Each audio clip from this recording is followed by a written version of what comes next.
Ibu-ibu yang dirahmati Allah SWT, alhamdulillah ulun bisa bersilaturahim dengan ibu pengajian muslimah di musola yang luar biasa ini, ya.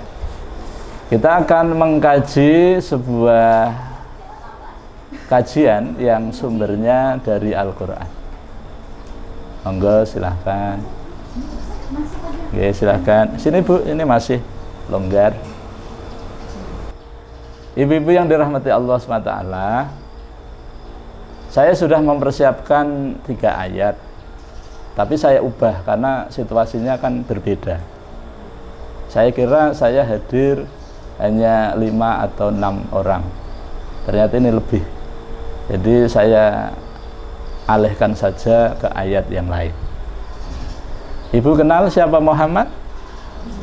Kenal. Ibu kenal Abdullah? Nah, ayahnya kayak lagu ya. Ya. Ibu kenal Aminah? Ibu kenal Fatimah? Ibu kenal Ali? Kenal Hasan wal Husain? Oh gitu ya. Baik, kalau begitu alhamdulillah ya. Rasulullah itu dihadirkan Allah dalam rangka untuk memperbaiki akhlak. Dan Rasulullah sudah dinyatakan oleh Allah di dalam Al-Quran tentang akhlak beliau. Dalam surah yang ke-68 ayat yang keempat, Allah SWT berfirman, wa innaka la'ala khuluqil azim. Wa innaka la'ala khuluqil azim. Wa dan inna sesungguhnya ka kamu dalam kurung Muhammad Rasulullah, la sungguh, ala berada di atas, khuluqin beberapa akhlak, azim yang agung. Apa? Surah Al-Qalam. Al-Qalam ayat 4. Nah, jadi 68.24 gitu ya.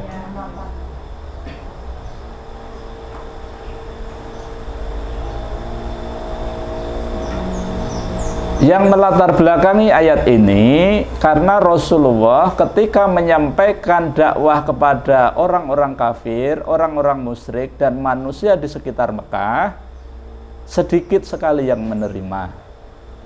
Kebanyakan dari mereka menolak. Makanya ketika Al-Quran ini diturunkan, maka ada 3 golongan yang diterangkan di dalam Al-Quran. Yang pertama, menerima, dalam kurung beriman, tutup kurung titik garis miring bertakwa.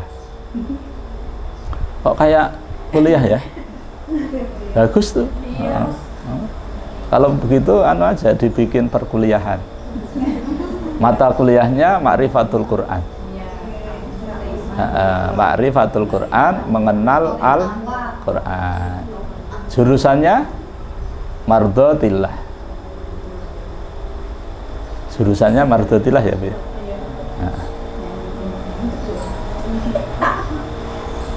Kampusnya apa ini? Musola ini apa namanya? Apa? Nurul Fikri. Nurun itu cahaya, Fikri itu pemikiran. Jadi luar biasa ya. Nah, kegiatannya membaca Al-Quran. Dan Quran itu adalah nurun ala nur.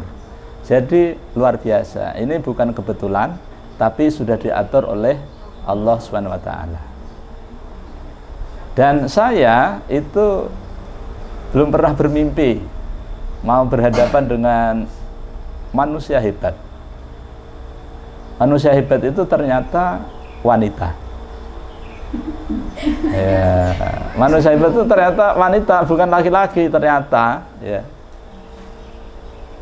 Nanti kalau ingin melihat wanita hebat itu seperti apa, siapa saja, apa kriterianya, buka di YouTube. Aumki TV, ya gitu ya. Baik. Tapi ya jangan lupa bersedekah dalam bentuk subscribe, like, and share. Oh, baik. Yang kedua, menolak tanpa basa-basi. Yang ketiga, menerima sebagian, menolak sebagian. Dalam kurung munafik.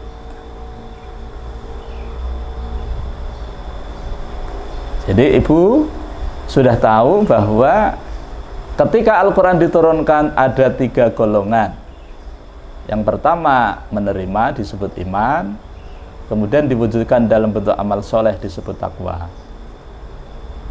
Yang kedua menolak tanpa basa-basi disebut kafir karena menutup pintu hatinya.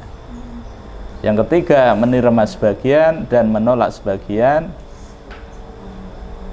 maka disebut munafik. Munafik ini agamanya Islam, pakaiannya lebih keren daripada yang bukan munafik, ya. Karena punya kepentingan. Nah, ketika Rasulullah menyampaikan kebenaran kepada mereka, kebanyakan dari mereka menolak. Dan tidak hanya menolak, tetapi dihina, dicaci maki, disambati, pokoknya diremehkan, dihina. Sampai Nabi itu dikatakan majnun, orang gila, tukang sihir, dan lain sebagainya. Karena yang dihina adalah pribadi Rasulullah, maka Rasulullah tidak pernah membalas. Tapi Allah SWT yang tidak terima. Kemudian Allah SWT menurunkan satu ayat sebagai sebuah penegasan, wa innaka la'ala khuluqin azim.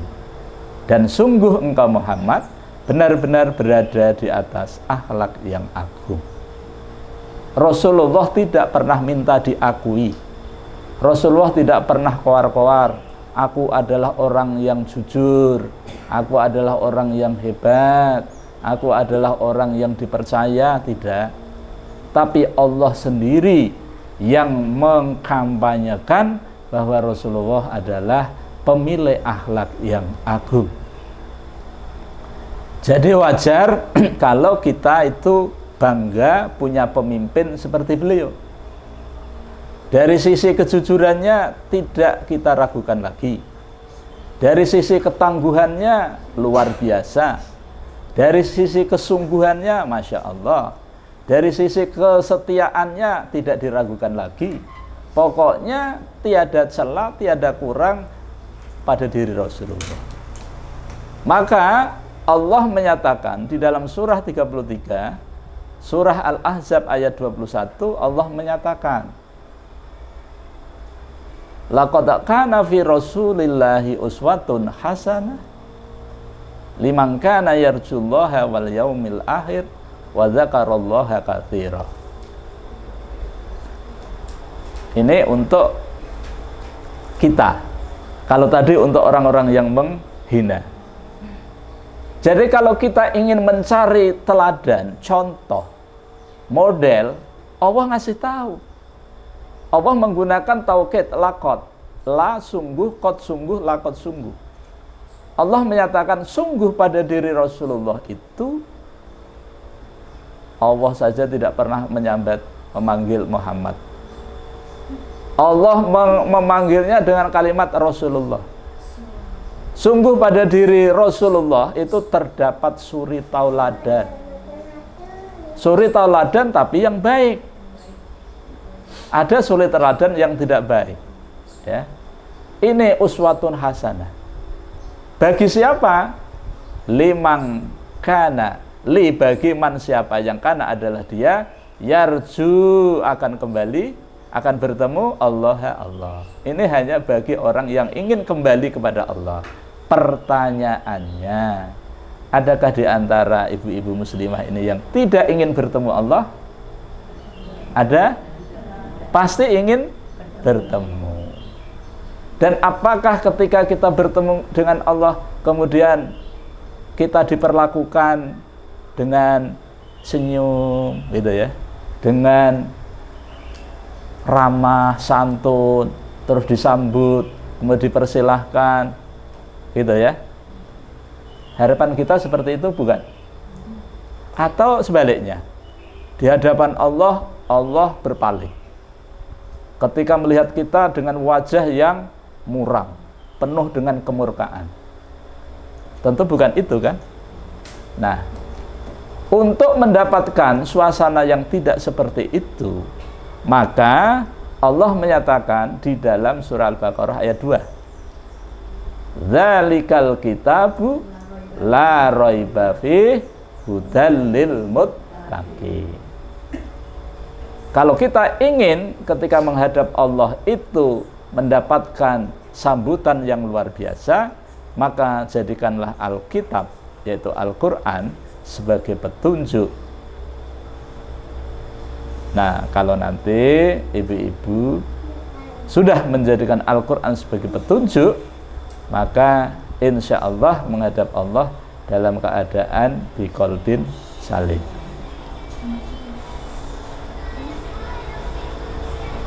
Kemudian yang selanjutnya, Rasulullah SAW yang ditugaskan sebagai contoh, ya, yang dulu waktu kita di madrasah dulu, ya, dulu waktu kelas 2, ya, suruh ngapal hadis. Ayo anak-anak menghafal hadis Nabi.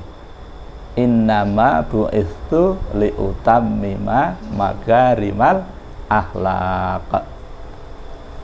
Rasulullah menyatakan, sesungguhnya aku diutus oleh Allah kepada kalian untuk menyempurnakan akhlak kalian. Karena ketika Rasulullah diutus, akhlak bangsa Arab ketika itu adalah akhlakul jahiliyah, akhlak jahiliyah, di mana amat sangat luar biasa bejatnya, dekadensi moralnya luar biasa, sehingga yang menjadi kegelisahan Rasul dijawab oleh Allah ketika Allah menurunkan wahyu yang pertama di bulan Ramadan di Gua Hira, ya, surah 96 ayat 1 sampai 5. Demikian yang dapat ulun sampaikan. Terima kasih atas segala perhatian.